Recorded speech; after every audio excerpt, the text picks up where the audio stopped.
Hello, I'm Debbie and welcome.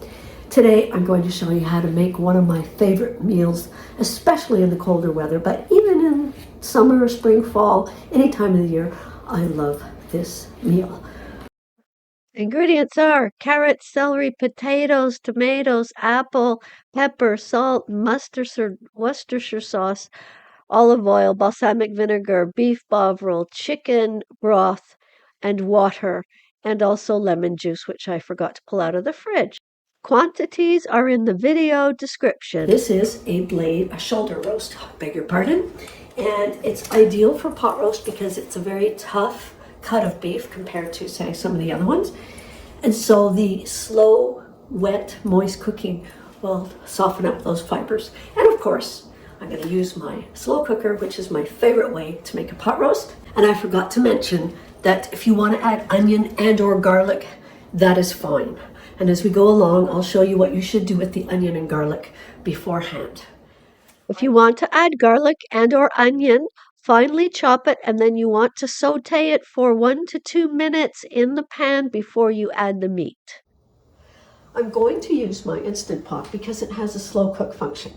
It also has a saute function, so I can sear the meat before I put it into slow cook mode. So it needed about another minute to warm up to the point where it started to sizzle. And it's been sizzling for about 1.5 to 2 minutes. You can see it's steaming and it's been a browning going on. And even though I put olive oil, it's sticking a bit.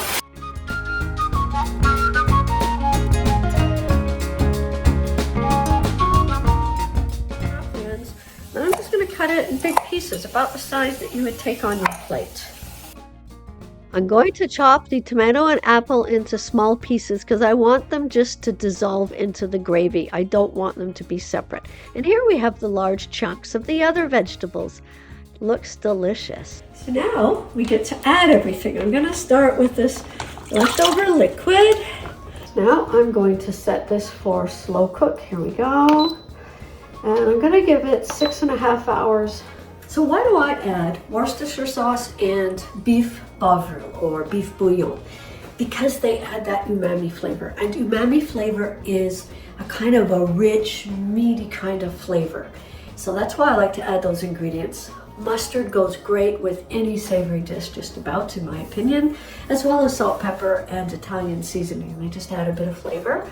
I will check this after about 3 hours, give it a little stir, and then about half an hour before it's done, I will add the remaining ½ teaspoon of salt and a little bit of lemon juice.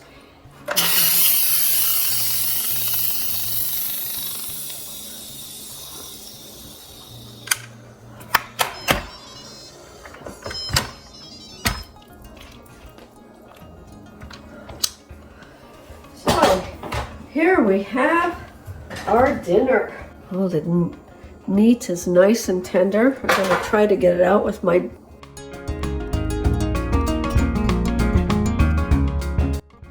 Doesn't that look delicious? The meat and the vegetables and the sauce, 1/4 cup of water, and I'm adding a good 5 spoons of cornstarch until it's quite thick but not totally gloopy.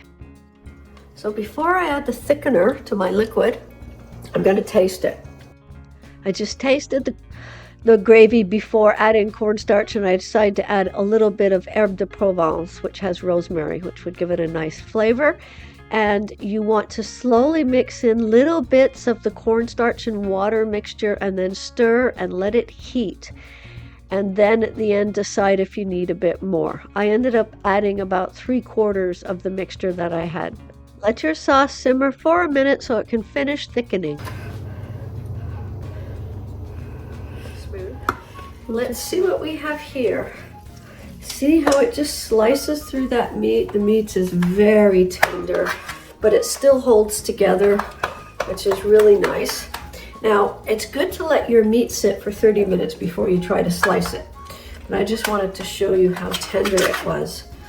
Now, I'm just gonna have a little taste right now. Don't know where my fork, oh, I just found my fork. Oh well.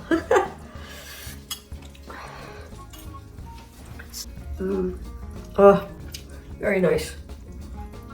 Very nice. Let's see, how are the carrots? Oh, they're nice and tender. The celery, nice and tender. Everything's ready. Our amazing meal is ready. And the gravy is just a nice thickness. Not too thick, not too thin.